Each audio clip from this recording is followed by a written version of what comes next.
बन रही है। वैसे सिचुएशन में क्या अब ये जंग सिर्फ एक नाम का सीज फायर रह गया है?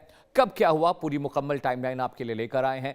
सीज फायर के लिए ईरान क्यों राजी हुआ, अमेरिका ने चाइना का इंटरवेंशन कैसे किया, आइए आपको बिग वॉल पे बताते हैं। मंगलवार रात 9 बजे की बात है, मुनीर की ट्रंप को कॉल जाती है।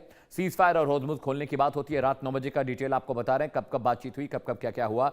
उसके बाद रात 9:30 बजे व्हाइट हाउस का जवाब, बिना शर्त युद्ध विराम चाहिए। ये बात व्हाइट हाउस ने कि हम युद्ध विराम चाहते हैं लेकिन शर्तें हम तय करेंगे। रात 10:30 बजे ट्रंप की धमकी, होर्मुज खोलो वरना पावर प्लांट निशाने पर होंगे, यानी अमेरिका लगातार सख्ती करता रहा। रात 1 बजे शहबाज शरीफ ने फिर ट्रंप को फोन किया और अंतिम अपील पहुंचाई गई कि ईरान से बातचीत करिए, इस जंग को खत्म करना है। बुधवार तड़के सुबह 4 बजे की बात बता रहा हूं, ट्रंप ने 2 हफ्ते पहले 2 हफ्ते हमले रोकने का फैसला किया और कहा कि चीन का दबाव भी उन पर लगातार बन रहा था और चीन के इंटरवेंशन की वजह से ये युद्ध विराम हुआ। तड़के 4:30 बजे ईरान ने सीज फायर माना, कहा होर्मुज पर नियंत्रण रहेगा। यानी ईरान तैयार हुआ, अमेरिका तैयार हुआ, इजराइल ने भी आधा अधूरा हामी जरूर भरी, लेकिन बावजूद इसके ये सीज फायर मुकम्मल तरीके से दिख नहीं रहा। सीज फायर में चीन की भूमिका पर भी बात बहुत जरूरी है, चीन का असर भी बहुत जरूरी है, बहुत इंपॉर्टेंट है। शी जिनपिंग के दबाव से ईरान झुका है क्योंकि शी जिनपिंग लगातार सबसे बड़े बायर हैं क्रूड के वहां से। ट्रंप ने भी चीन की भूमिका मानी और ट्रंप ने भी कहा कि चीन ने इंटरवेंशन किया, चीन से भी हमारी बातचीत हुई है।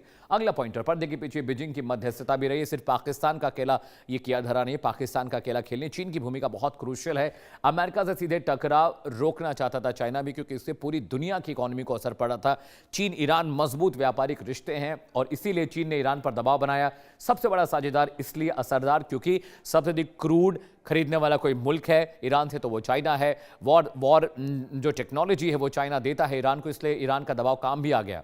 और सीज फायर डील में क्या क्या तय हुआ है, वो एजेंडा क्या था, वो शर्तें क्या थी, वो आपके लिए बता दें। 14 दिन का अस्थायी युद्ध विराम होने की बात कही गई है। होर्मुज सुरक्षित रखने का ईरान का वादा है। अमेरिका इजराइल हमले रुकेंगे, ये शर्तें हैं। आगे बातचीत का रास्ता हमेशा खुला रहेगा। तनाव कम करने की भी कोशिश पर सभी देश रजामंद हुए। स्थायी शांति पर सस्पेंस अभी बरकरार है और वो स्थायी शांति दिखाई भी नहीं दे रही, क्योंकि देखिए लेबनान में जिस तरह से हमले हुए हैं, हूती हिजबुल्लाह इजराइल पर हमले कर रहे हैं, इजराइल उन्हें मार रहा है। तो ये समझ में नहीं आ रहा किस तरह का ये सीज फायर है, क्योंकि अगर सीज फायर हुआ है तो हूती हिजबुल्लाह ने इजराइल पर निशाना क्यों लगाया, क्यों इजराइल पर हमले हुए, और जब इजराइल पर हमले हुए उसका जवाब इजराइल ने भी बहुत बेतरतीब तरीके से दिया। लेबनान में जमकर हमले हुए हैं, 250-300 लोग मारे गए हैं, 1000 से ज़्यादा लोग जख्मी बताए जा रहे हैं और लेबनान ने 1 दिन के राष्ट्रीय शोक का ऐलान किया है। ये किस तरह का ऐलान है, किस तरह की डिप्लोमेसी है, किस तरह का कम्युनिकेशन है कि वहां पर